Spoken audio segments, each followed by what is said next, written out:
Vous avez eu maintenant l'aspect qui était plus sur le développement des capacités de cyberdéfense. On va maintenant aller sur un autre angle sur la question et je vais inviter ma collègue ici, Mélanie, à monter sur scène. Mélanie BÉNARD-CROZAT, rédactrice en chef de S&D Magazine. Se joint à elle le colonel Daniel Blanc, chef d'état-major des opérations et adjoint à la composante cybernétique de la force interarmée pour le National Defense. Et là, on aura une discussion plus sur le combat numérique au cœur des opérations militaires. Alors, conversation de 30 minutes menée par Mélanie. À vous la discussion. Thank you very much. So we're going to continue with our two speakers, Mart, and we'll have more questions to discuss about what you have presented just before, and we have the pleasure to have with us Colonel Blanc, Chief of Staff Operations, Cyber Forces National Defense. Thank you to be with us this morning, and we are, of course, very happy to be here in Montreal, close to you. I'm coming from Paris, though. It's a huge pleasure to be here. Part of this discussion about the digital combat at the heart of military operations. Would you like to maybe ask some words about your job just before starting the conversation? Yeah, thank you very much.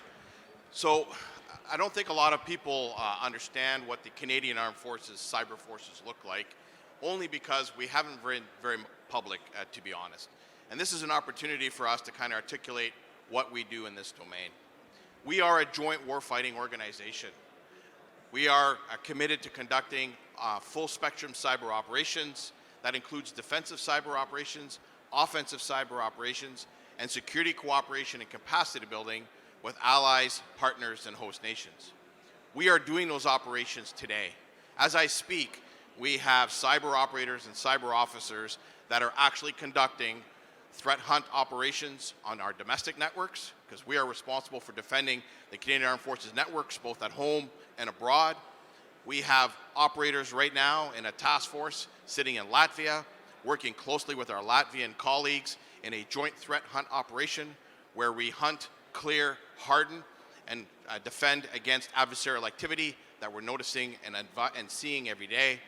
And we also, since inception of the conflict in Eastern Europe, have had a task force that's been supporting our Ukrainian counterparts. That mission's been on now for over 600 days.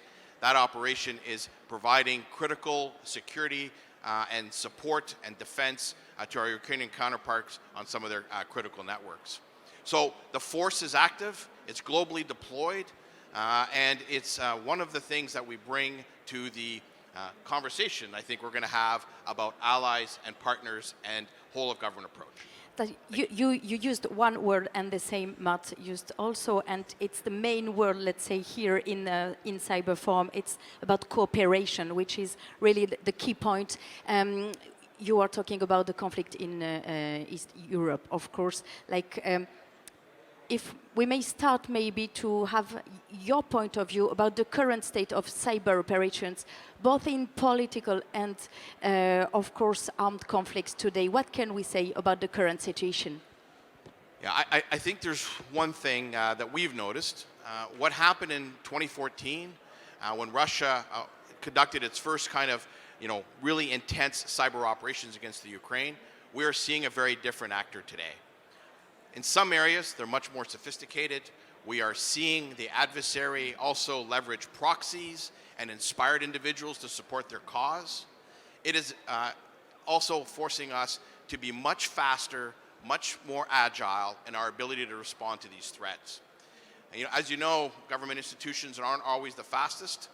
A lot of times we rely on industry partners and others that are a lot faster at adopting new technologies, but we've been forced into this space because of the speed of cyber operations and the complexity of cyber operations. We talked about the domains of warfare.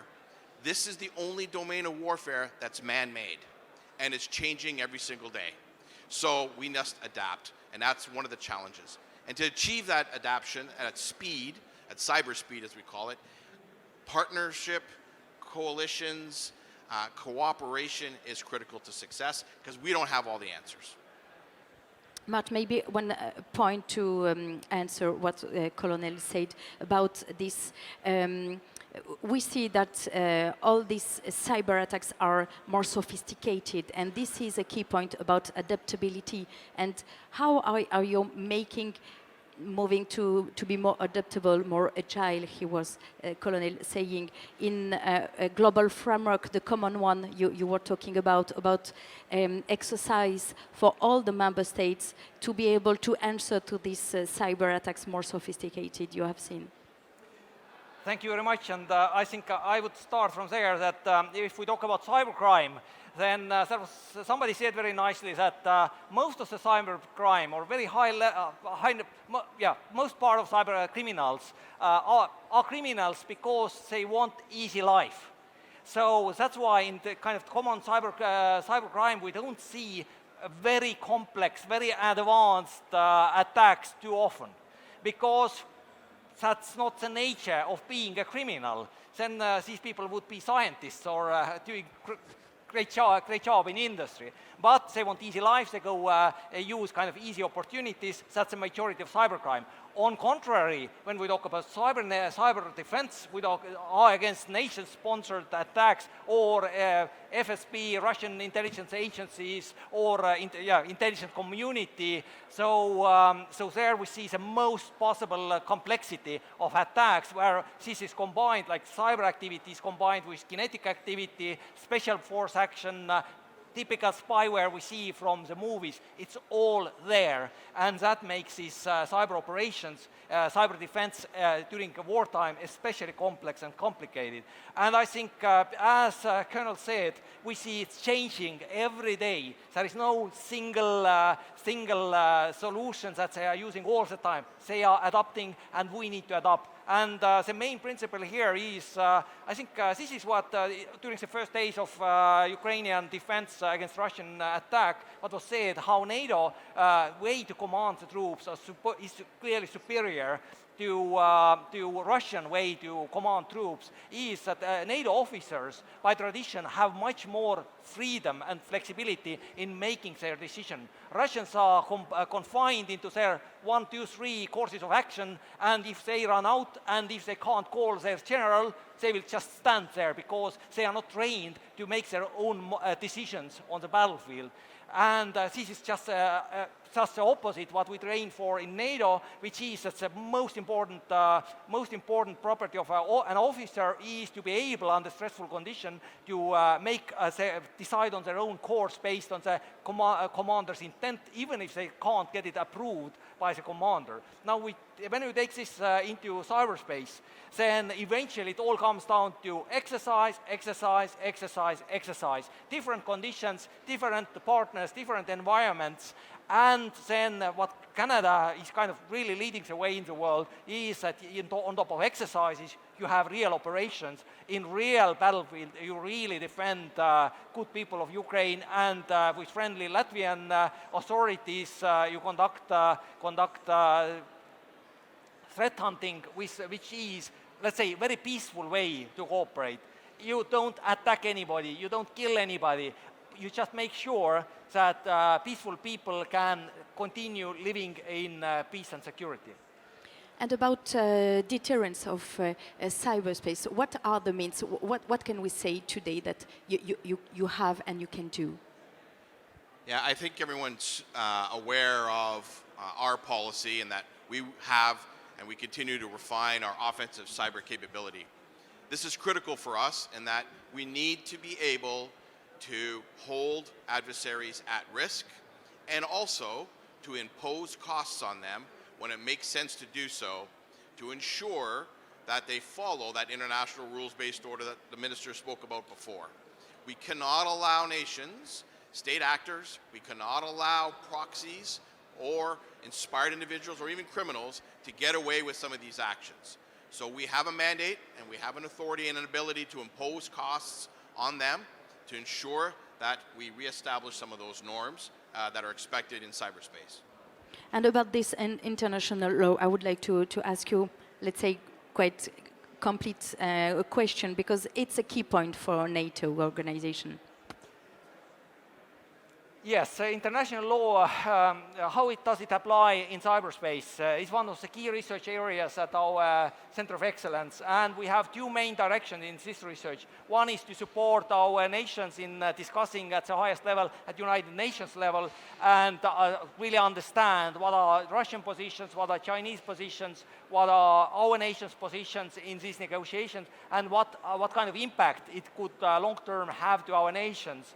And there are a lot of hidden landmines in every proposal coming out to these discussions, which, let's say, 80% of the world nations really don't understand because they don't have experience and expertise. And this is where our researchers, including your community, can support the world's peace in a way that we work with all the nations globally and have this open dialogue on understanding what does cyberspace, international law mean in cyberspace. And at United Nations, this big effort nowadays, ongoing effort, is that all nations are expected to submit their national positions, national views about how, in their nation's opinion, international law applies in cyberspace. And these opinions all together, let's say, if nations are able to write these positions, that means they have passed the test that their nation can really talk about cyber, they understand about cyber. And only then it might make sense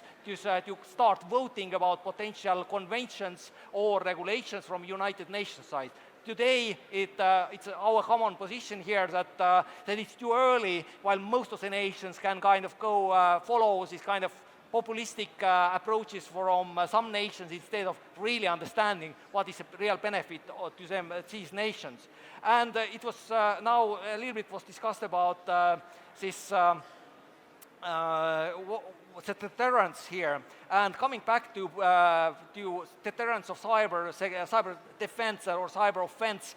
I would say that what we have seen happening with authoritarian regime of Russia is that they really don't care about their people. They don't really care about resources. As long as they have 3,000 missiles in their stockpile, they just launch one missile against another, even if this cost of an attack per day is in hundreds of millions. Nobody cares. The only thing that authoritarian regimes care about is the president to stay in power. And now if we talk about cyber deterrence, that means, on the other hand, and as long as we don't have imagery showing that president having sex with a donkey, that's the only thing that would matter actually to be scared of. Anything we do against kind of national critical military infrastructure, I don't really think that authoritarian rulers really care much about their people so much. We are talking about physical conflict, like we were talking about Ukraine. Do you think, and some researchers around the world are starting using the word of cyber war, do you think that we can use this one? Is it a reality or a trend to 2043? Yeah, I think it is a reality. Look, the conflict in the Ukraine started with cyber activities. It has continued throughout the conflict. And I'll be honest with you, even in my opinion, even after the hostilities cease, the kinetic fight stops, whatever that looks like, the cyber war will continue. Russia will continue its activities, I think, even after the kinetic conflict is over. And I think we're in a state here now that future conflicts might be completely done in the cyber domain because, of course, people are going to try to influence. They're going to try to do economic harm. They're going to try to go after nations indirectly, vice directly, especially some of the nations that know that they don't have the military power to do so, but they might invest in that cyber capabilities to go after nations and nation states. So I think cyber war is here for a long time now. The question is are we prepared for it? So cyber is a goal, but it's also a means for cyber soft power, for example, for nations around the world and the power. So about cooperation, international cooperation, we have to reinforce, to improve at any time to be able to face the objectives and ambitions we were talking about. How to improve it? So our experience has been that you cannot establish relationships with key partners through your computer screen. Just like you can't lead your workforce through a computer screen. Some people might not like that narrative, but at the end of the day, where we've had success has been by establishing personal relationships, meeting with our allies and partners face to face. Because remember, if you're going to help a partner dealing with a very significant compromise or a significant issue, there needs to be an establishment of trust, because you can only work at that speed. And you can't do that remotely. You got to do that sitting in the same conference room or the same operations center, develop that relationship, sometimes do some things in a very, I'll call it incremental and deliberate way to harden that relationship before you can get into really the important things. Joint operations as an example from our perspective. But that takes some time. So if there's anything we've learned in the current conflict, the key to our success has been the investment in liaison officers, and it has been the investment in personal relationships and going out there and meeting with our counterparts, regardless of where that is, to be able to advance our efforts. And what about partnership with academia and also the public and private sector? It is the one area that I think we are not good at yet. We've been able, and it's been natural for us to have military-to-military relationships, even military to law enforcement, the national security apparatus. We do those things every single day. I meet with my counterparts at the Director General level every single week in our interagency space. Where I have not yet had great success, and some of it's just got to do with capacity, but also understanding, is how do we bring that private-public relationship into the operational sphere. And I'll give you an example. We have a task force right now doing operations. I would love to have Microsoft, in this example just one company, but I would like to have Microsoft in that task force because of the nature of what we're doing and how we're doing it. But I'm not there yet. But I think we're going to get there, and I think that's going to happen relatively quickly. That's the level of integration that we need when it's convenient. But we're still in the early stages of developing that. And then I would say the same with academia. We have outreach programs, and we're doing some of that work. But again, it's pretty nascent, I think, from an armed forces perspective. After this conversation, I'm sure Microsoft will be part of your next job. I'm sure they are here and heard about what you said. Mart, maybe one word about this public and private partnership, because you were talking about in your keynote just before, and this is also a key point that you are developing in the NATO. Thank you. I think everybody recognizes the importance. It's all about practical questions, and as Colonel said, they have very practical view how to improve cooperation. We also at CCDCOE have a very practical view, and just one number. Every year we invest 100,000 man-hours into preparation of this World Championship of Cyber Defense, the Lock Shields exercise, where best of the best are competing against each other. And out of organizing team of 400 people, from our center are only about 50. All the rest are either additional experts from nations, including a big portion of them are from universities.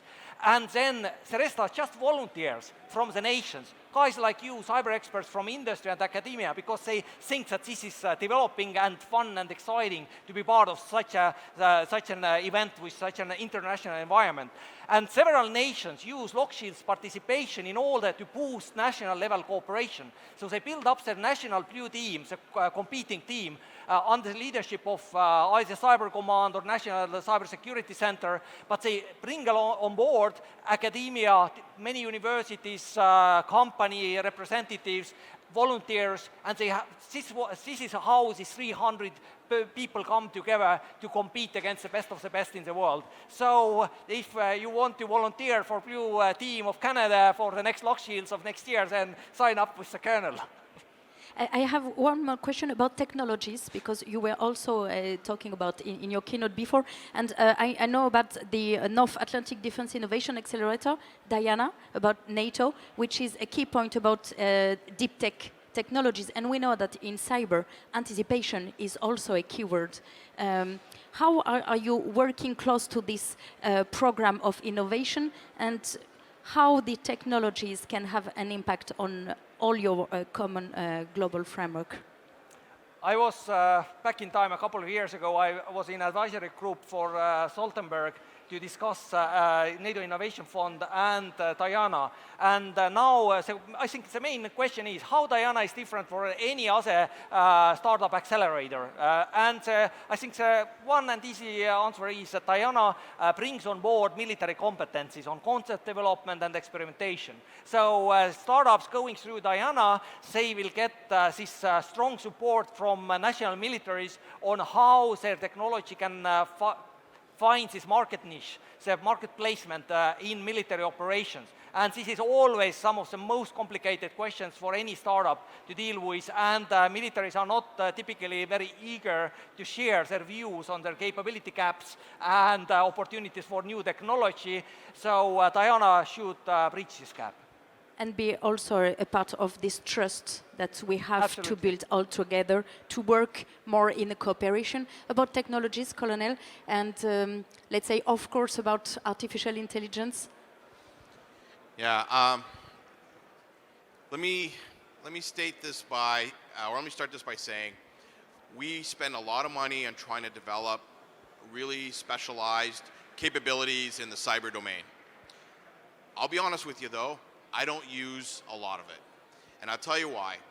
We, in our current operations right now, the majority of the things that we're using are off-the-shelf products that some of you have produced. Why? It's cheaper, it's faster, and it's easier to use. Especially easier to use when we're dealing with allies and partners that might not have the same level of experience. So I would love to tell you that our multi-million-dollar gadgets are doing miracle things. That's not the case today. So that's part one. We're using off-the-shelf stuff the majority of the time. On artificial intelligence, what we're looking for here is our abilities to be able to see first, understand, and then be able to anticipate and then inform decision makers. So I call it the shared awareness, shared understanding, anticipation, and then unity of decision or decision making. That's what I need artificial intelligence to do, because I can't see everything. And I'm hoping that that technology will be able to assist us in defending our networks and our systems to a greater extent. Just to give you an example, our department alone has over 250 networks that we are trying to defend every single day. That's an enormous amount. We've probably got to reduce that. But AI would be one of the tools that will be essential for us going forward. Thank you, Colonel. We still have 3 minutes, so we can take one question from the audience. Do you have any questions to ask to our two speakers? Yes? Hi. So one question to the Colonel.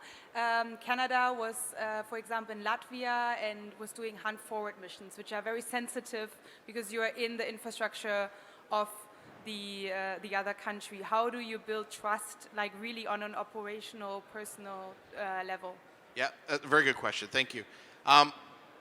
Let's be clear, the approach that we've taken is that it's the Latvians that are doing the threat hunt operation.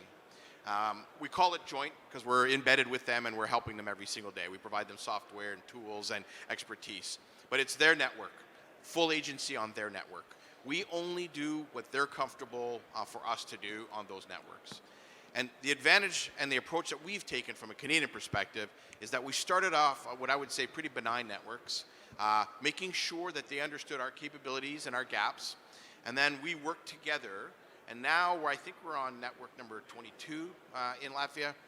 And we're on some of the very sensitive critical infrastructure networks. But that's based on 600 plus days of establishing trust and confidence in our abilities.